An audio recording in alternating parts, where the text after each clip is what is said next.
दोस्तों नमस्कार, मैं संजीत ध्रुवे। आप देख रहे हैं इक्षित बचन।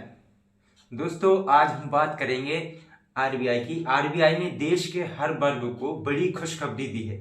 रिजर्व बैंक ऑफ इंडिया ने 5 साल बाद आम लोगों को बड़ी राहत दी है। राहत देते हुए रेपो रेट में 0.25% की कटौती की घोषणा की है।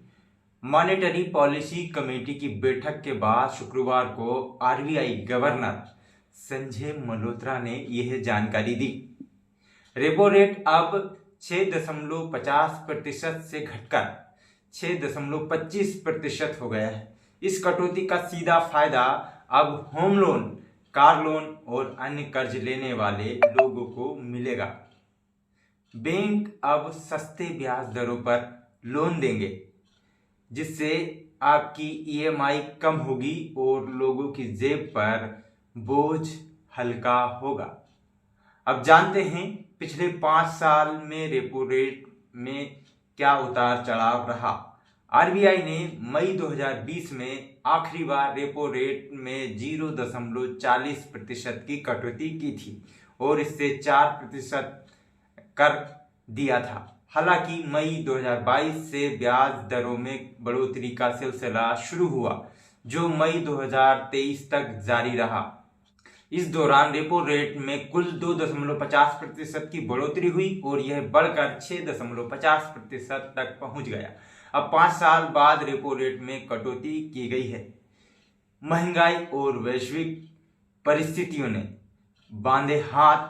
विशेषज्ञों का ये मानना है कि बढ़ती महंगाई और वैश्विक आर्थिक परिस्थितियों के कारण आरबीआई ने लंबे समय बाद ब्याज दरें ऊंची बनाए रखी।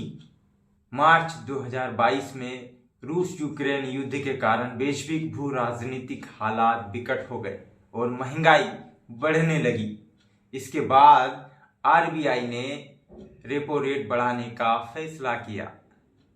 तत्कालीन गवर्नर शक्तिकांत दास ने बताया कि यूरोप में जारी लड़ाई और कुछ प्रमुख उत्पादक देशों के प्रतिबंध के कारण खाने के तेल और अन्य सामानों की कमी हो गई, जिससे भारत में महंगाई बढ़ी। दोस्तों, महंगाई दर में उतार चढ़ाव। मार्च 2022 में खुदरा महंगाई दर 7% पहुंच गई थी। इसके बाद लगातार महंगाई आरबीआई की निर्धारित सीमा से ऊपर रही। हालांकि हाल ही में महंगाई दर में कमी आई है। दिसंबर 2023 में रिटेल महंगाई दर 4 महीने के निचले स्तर पर 5.22% पर पहुंच गई, जबकि थोक दर महंगाई बढ़कर 2.37% हो गई। अब हम जानते हैं रेपो रेट क्यों कम किया जाता है। दोस्तों, जब अर्थव्यवस्था मंदी के दौर से गुजर रही होती है तो मनी फ्लो बढ़ाकर इसे पटरी पर लाने की कोशिश की जाती है। ऐसे में रिजर्व बैंक ब्याज दरों में कमी करता है। ब्याज दरें कम होने से लोन सस्ता होता है और ईएमआई का बोझ हल्का हो जाता है। वहीं जब महंगाई बढ़ती है तो रेपो रेट बढ़ाकर मनी फ्लो को कम किया जाता है। दोस्तों, कैसी लगी हमारी लोकहित से जुड़ी जानकारी हमें कमेंट करके जरूर बताएं और हाँ, हमारे चैनल को सब्सक्राइब करना ना भूलें। दोस्तों, आप देख रहे थे इक्षित बचन न्यूज। नमस्कार।